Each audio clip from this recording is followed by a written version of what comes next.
Aujourd'hui, on s'attaque à un grand mot qu'on entend vraiment partout et qui fait souvent débat, la laïcité.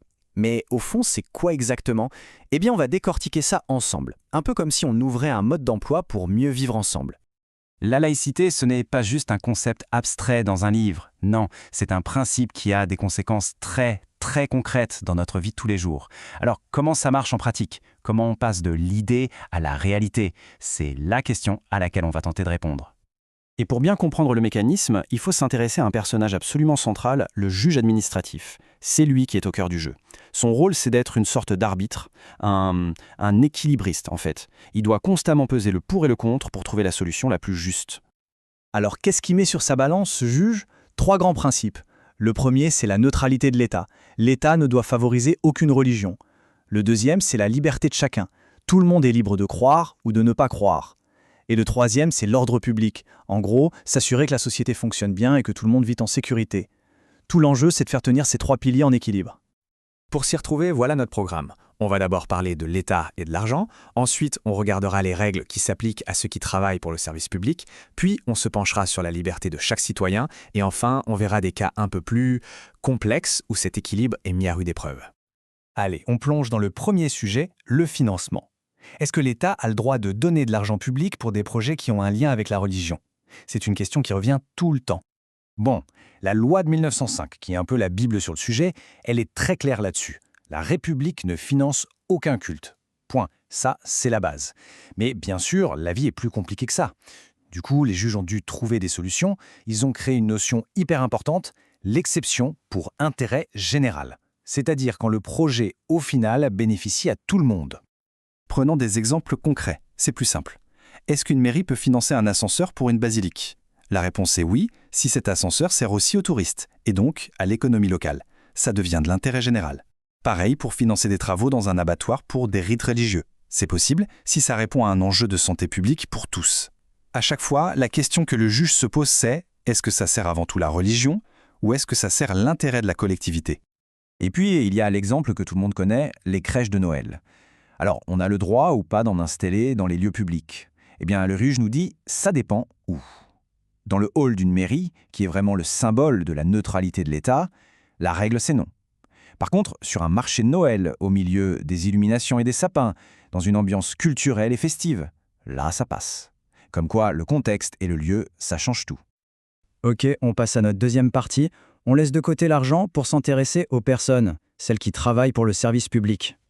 Pour un agent public, la laïcité, c'est un peu une pièce avec deux faces. Côté pile, une obligation de neutralité hyper stricte quand il ou elle travaille. Ça veut dire pas de signes religieux visibles. Mais côté face, il y a une protection. L'agent ne peut absolument pas être discriminé à cause de ses croyances personnelles. Et attention, cette obligation de neutralité, elle est vraiment large. Ça ne concerne pas que les fonctionnaires. Ça s'applique aussi à une étudiante infirmière en stage à l'hôpital, par exemple, ou même à des salariés d'organismes privés qui font une mission de service public, comme la caisse d'allocation familiale. Mais on n'oublie pas l'autre côté de la pièce, la protection. La laïcité, c'est aussi un bouclier contre la discrimination. C'est totalement illégal de refuser d'embaucher quelqu'un ou de mal le noter à cause de sa religion. On peut même demander des jours de congé pour des fêtes religieuses, tant que ça ne met pas le bazar dans l'organisation du service. Troisième étape de notre parcours. On a vu l'État, ses agents. Maintenant, parlons des citoyens, nous, les usagers des services publics. La liberté de religion, c'est un droit fondamental. Mais attention, ça ne veut pas dire qu'elle est sans limite.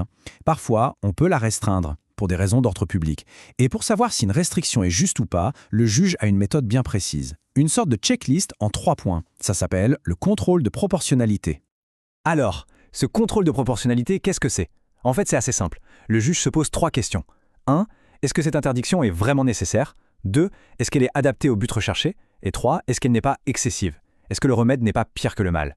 C'est un garde-fou pour protéger nos libertés. Et cette méthode, elle a des conséquences bien réelles, notamment sur un sujet qui fait souvent la une, les tenues religieuses dans l'espace public. Est-ce que la loi traite tous les cas de la même façon? Eh bien la réponse est non, pas du tout. Regardez, d'un côté, le burkini à la plage. Le juge a dit qu'on ne peut pas l'interdire de manière générale, car la liberté personnelle, c'est la règle. On ne peut l'interdire que s'il y a un risque réel et prouvé de trouble à l'ordre public. De l'autre côté, le niqab, le voile qui cache le visage dans la rue, là une loi a été votée pour l'interdire et elle a été validée. Les raisons?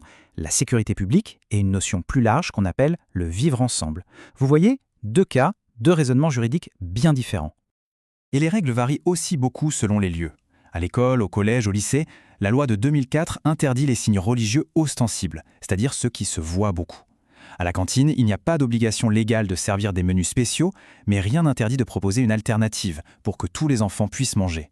Et dans le sport, les fédérations peuvent imposer la neutralité sur le terrain pour que les compétitions se passent bien. C'est comme ça que l'interdiction du hijab par la Fédération française de foot a été validée. On arrive à notre dernière partie. Que se passe-t-il quand l'équilibre est vraiment tendu ? Quand certaines pratiques religieuses semblent entrer en conflit direct avec les valeurs fondamentales de la République. Dans des situations très exceptionnelles, le juge peut être d'accord avec une décision de l'administration de dire non. Par exemple, la nationalité française a déjà été refusée à une personne dont la pratique religieuse a été jugée incompatible avec l'égalité entre les femmes et les hommes. Pareil pour un agrément d'adoption qui a été refusé à un couple car leur conviction risquait d'aller contre l'intérêt de l'enfant. Ce sont des cas rares où les valeurs fondamentales de la société prennent le dessus. Alors, si on devait résumer tout ça, qu'est-ce qu'on retient ? Que la laïcité, ce n'est pas une règle bête et méchante qu'on applique sans réfléchir. C'est un principe vivant, un cadre qui s'ajuste, et le juge administratif, c'est un peu l'artisan de tout ça. Son job, c'est de sculpter l'équilibre, au cas par cas, en jonglant en permanence avec nos 3 fameux piliers, la neutralité de l'État, la liberté de l'individu et la vie en société. On pourrait conclure avec cette phrase qui résume tout très bien. La laïcité, ce n'est pas un mur pour séparer les gens. C'est plutôt un cadre, des règles du jeu communes qui permettent à une société où les gens ont des croyances très différentes de fonctionner et de bien vivre ensemble. Un cadre qui bouge, qui s'adapte en permanence.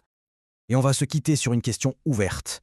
Parce que la société change, la technologie aussi, et de nouveaux défis apparaissent tout le temps. Alors à votre avis, quel sera le prochain grand sujet de débat sur la laïcité ? Les réseaux sociaux ? L'intelligence artificielle ?